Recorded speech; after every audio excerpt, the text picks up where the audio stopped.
अस्सलाम वालेकुम, good morning. तो अभी 4:24 हो रहा है और अभी तहज्जुद का वक्त चल रहा है, सहर का वक्त बोलेंगे। जो तहज्जुद की नमाज़ होती है वो 2 रकात से लेकर 12 रकात होती है। आप अपने हिसाब से 2-2 करके जितनी पढ़ना चाहे पढ़ सकते हैं। और जो तहज्जुद का जो टाइम है वो 4:27 पर ख़त्म हो जाएगा। जिस दिन मैंने ये वीडियो रिकॉर्ड करी थी उस दिन का टाइम है, लेकिन अभी 4:28 हो गया है, 1 मिनट और बढ़ गया है। लेकिन जो अज़ान है वो जो होती है तो 4:40 से शुरू होती है। तो फिर अलग अलग मस्जिदों की अज़ानें होती रहती है, तो ये समझ लो कि 20 मिनट तक अज़ानों की आवाज़ आती है। लेकिन अब ये 4:27 पर टाइम फ़जर का शुरू हो गया है। तो जो लेडीज़ है, जो औरतें हैं, वो घर में अगर फ़जर की नमाज़ अदा करना चाहती हैं तो वो पढ़ सकती हैं, उसमें कोई हर्ज नहीं है। इसको हम अव्वल वक्त बोलेंगे। अव्वल वक्त में आप फ़जर की नमाज़ अदा कर सकते हैं, और अगर अज़ान सुनकर आप फ़जर की नमाज़ अदा करते हैं तो ये अफ़ज़ल कहलाएगा। अफ़ज़ल ये है कि अज़ान सुनकर आप नमाज़ अदा करें। जो मर्द अफराद हैं वो मस्जिद में इमाम के पीछे नमाज़ पढ़े, वो बेहतर है। उसके बाद अगर आप नमाज़ के जो टाइम है अगर आपको नहीं पता चल रहे हैं तो आप गूगल पर सर्च करें नमाज़ टाइम, तो आपको सारे टाइम मिल जाएंगे। सहर का वक्त, फ़जर का वक्त, कब कौन सा वक्त लग रहा है, तो आप उसके हिसाब से आप तहज्जुद फ़जर पढ़ सकते हैं नमाज़। लेकिन अब बात यह है कि मुझे एक बात बताना था कि बहुत से लोग ये बोलते हैं कि तहज्जुद के वक्त जिन्नात दिखते हैं, तहज्जुद की नमाज़ में जिन्नात दिखते हैं। तो एक बात याद रखना, जिन्नात इतने फ्री नहीं हैं कि वो आपका रास्ता देखेंगे कि ये आएगा नमाज़ पढ़ने या ये आएगी नमाज़ पढ़ने तो हम इसको दिखेंगे। ऐसा कुछ नहीं होता है। हाँ, जिन्नात दिखते हैं, लेकिन वो किसको दिखते हैं? जो लोग किसी गरज के लिए नमाज़ पढ़ रहे हैं, या कि कहते हैं ना कि तहज्जुद की नमाज़ में अल्लाह से जो मांगो वो दे देता है अल्लाह।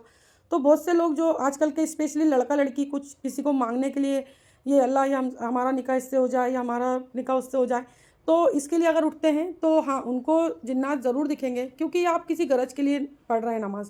लेकिन जो तहज्जुद की नमाज़ होती है वो अल्लाह के मतलब इतने करीब इंसान को ले जाती है, और अल्लाह ना उस वक्त में पहले आसमान पर होता है, और अल्लाह ना एक निदा लगाता है, एक आवाज़ लगाता है, कोई मुझसे मांगने वाला है, कोई मुझसे अपनी ख्वाहिशों की तलब करने वाला। लेकिन वो ख्वाहिशें नहीं होती है ना, वो अल्लाह से मोहब्बत होती है। अगर कोई इंसान को सच्चे दिल से अगर अपने रब से मोहब्बत है तो वो तहज्जुद पढ़ता है। और जब इंसान इबादत की नीयत से उठता है कि मैं अल्लाह के बहुत करीब हूँ इस वक्त में, तो अगर वो उस वक्त में सजदा करता है तो जिन्नात क्या, अल्लाह की कोई सी भी मखलूक की इतनी हिम्मत नहीं है कि वो इंसान को बहका दे। लेकिन अगर कोई किसी गरज के लिए अगर वो नमाज़ पढ़ रहा है तो फिर ज़रूर उसको कुछ ना कुछ तो दिखता है। अब ये जिन्नात बिल्ली की शक्ल में आ जाएंगे, या फिर कोई सफ़ेद लिबास में दिखेगा, या कोई काला साया दिखेगा, या महसूस होगा कोई खड़ा है आजू बाजू, या कोई इस तरीके की आवाज़ निकालता है। ऐसे तो बहुत से केस होते हैं, और मेरे पास आए भी हैं ऐसे केस जिनको ऐसी ऐसी आवाज़ें आती हैं। तो ये जो गरज के लिए नमाज़ पढ़ते हैं ना, ये सब उनके साथ होता है, और अल्लाह के वास्ते ये सब नहीं करें, नहीं तो आप इज़्ज़त का शिकार हो जाएंगे, और इज़्ज़त का जो इलाज है वो बहुत मुश्किल से होता है। उसके बाद में ना, ये जो फ़जर का वक्त ख़त्म होता है तो फ़जर के वक्त की नमाज़ अदा करने के बाद ही तुरंत आप ना अपने घर के दरवाज़े खोल दें। घर के दरवाज़े खोलने से ये होगा कि जो फ़रिश्ते हैं वो रिज़्क़ लेकर आएंगे, तो आपके घर के दरवाज़े खुले मिलेंगे तो रिज़्क़ देंगे, और नहीं रहेंगे, बंद रहेंगे, तो फिर वो वहाँ नहीं रुकते हैं और उस घर से चले जाते हैं।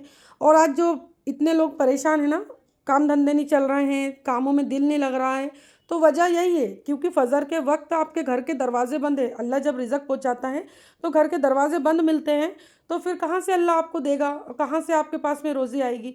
रोज़ी देने के वक्त तो आप सोए पड़े रहते हैं। तो अल्लाह के वास्ते फ़जर के वक्त उठें, नमाज़ अदा करें। नमाज़ अदा करने के बाद में अपने घरों के दरवाजे खोल दें। फिर देखिए रोज़ी में कैसी बरकतें आती है, और अल्लाह वहाँ से रिज़्क़ पहुँचाएगा जहाँ से आपको गुमान भी नहीं होगा। तो फ़जर की नमाज़ पढ़ने की आदत डालें। अल्लाह हाफ़िज़।